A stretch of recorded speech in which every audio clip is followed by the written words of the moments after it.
What is going on, guys? Welcome back to my channel.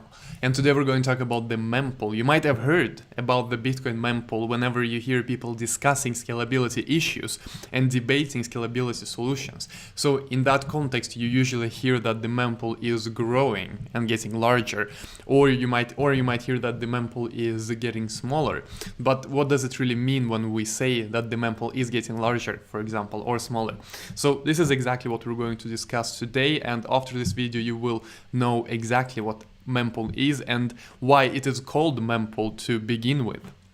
And before we start, I have to mention that if you haven't checked out our academy at academy.ivanotech.com, please do. We're working on an online course with the fundamental knowledge about the blockchain, and it will be well structured. You will get exams, quizzes, and I hope to see you there, guys. If you buy it on pre-sale before February the 1st, because the course will be released in February, on February the 1st, you will get more than 50% off, and I hope to see you there. So if you're interested, you can take a look. That being said, guys, let's get into it. So in order to understand the mempool, we first of all have to understand what happens to a transaction when you broadcast it on the Bitcoin network. So let's say that I want to send some Bitcoin to you. My wallet would construct the transaction for me. I would just input how many Bitcoin I want to send to you, and then my wallet would do the rest that is required. It would, for example, use my private keys in order to sign it. It would pick the unspent transaction outputs I have in order to construct the transaction, and then it would broadcast it onto the network, onto the Bitcoin network. And so what happens then?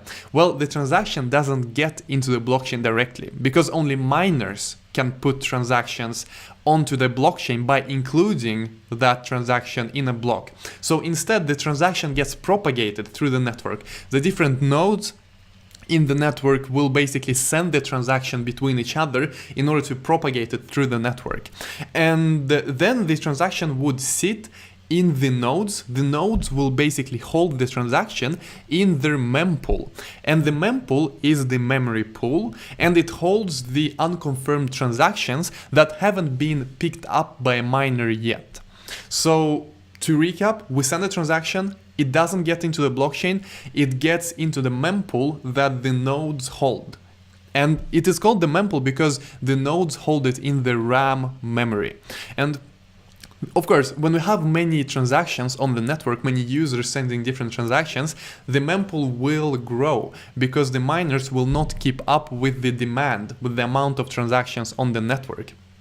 And when we talk about the mempool, it's not like a queue. It is not like the first transaction that gets into the mempool also is the first transaction that gets put into a block. No, when the miners come along and they look at the mempool, they pick the transactions they want to include in their next block. And miners are economically driven, as most people, whether we want to admit it or not, and they will of course pick the transactions with the highest transaction fees. And therefore, when we have many unconfirmed transactions, the mempool is growing. The nodes hold this bigger and bigger data structure we call the mempool with the unconfirmed transactions. The fees will go up because in order to be picked up by a miner, if you are a transaction and you're sitting in this mempool, in order to be picked up by a miner, you have to have a higher transaction fee than your competitors. And so that is why the transaction fees are rising, because the miners aren't fast enough in order to cope with the demand, meaning that the unconfirmed transactions get into the mempool faster than the miners pick them out and put them into blocks, and therefore we see an increase in transaction fees because more and more people realize, all right, we need to give more transaction fees to the miners if we want our transaction to get through and to be put into a block. And the reason why the miners can't keep up sometimes and why the mempool grows sometimes is because currently we have 1 megabyte blocks in Bitcoin, and the network will adjust the mining difficulty so that only one block is produced each 10 minutes. And therefore, even if the miners are super efficient and suddenly we upgrade all the miners with very, very good hardware, maybe hardware that is 10 times better than they currently use so that they will be able to mine faster,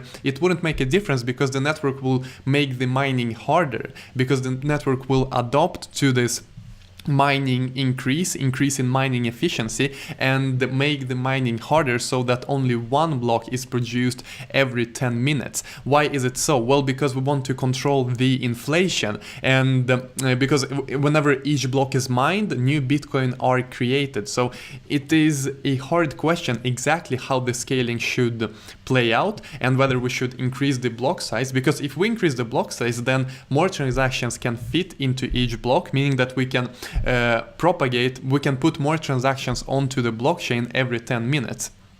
And this is what Bitcoin Cash have done. They didn't want to have SegWit, they didn't agree with Lightning Network, so they just increased the block size. So this is the route they have chosen.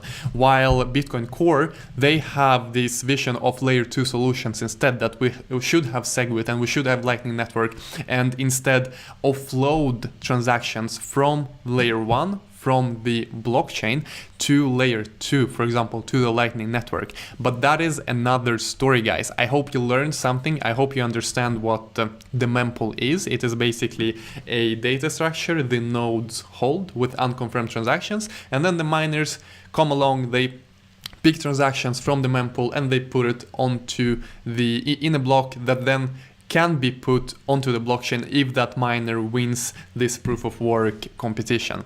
So guys, if you're new to this channel, smash that subscribe button, smash the bell button and the like button, and you will find this channel interesting if you're new, because we talk about cryptocurrencies, Bitcoin, Ethereum, all of that good stuff. I myself am a software developer, and I'll see you guys next time.